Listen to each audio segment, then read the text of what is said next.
Kiambu Governor Ferdinand Waititu, his wife and 8 suspects will spend one more night in police custody as the courts prepare to give the terms and conditions of their release on bond. The 10 were charged in relation to the 588 million shillings dubious road tender, but they denied the charges, NTV's Brenda Wanga reports. After a night in police custody, the governor, his wife and 8 other accused people made their way to the Milimani cells in preparation for their day in court. But it will be another 3 hours before they were produced in the anti-corruption court.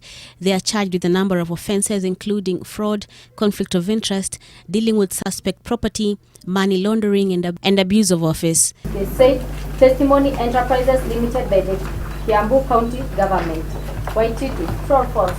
The charges relate to a 588 million shillings tender awarded to Testimony Enterprises for roadworks in Kiambu. The Director of Public Prosecutions has questioned the manner in which the tender was awarded. Of that amount, Waititu and his wife are accused of receiving 25 million shillings from Testimony through Saika 2 Estate Company, where the wife is a director.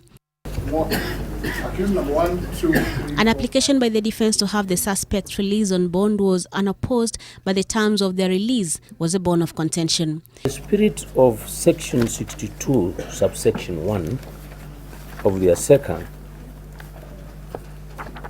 just like the rest of the accused persons, will not go back to their offices. The governor should not. The defense, however, argues that imposing such a restriction will be tantamount to removing the governor from office through the back door. And lastly, the likelihood of interference with witnesses.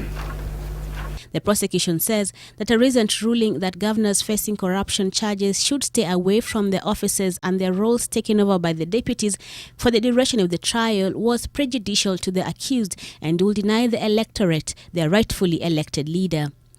The courts must call out corruption what it is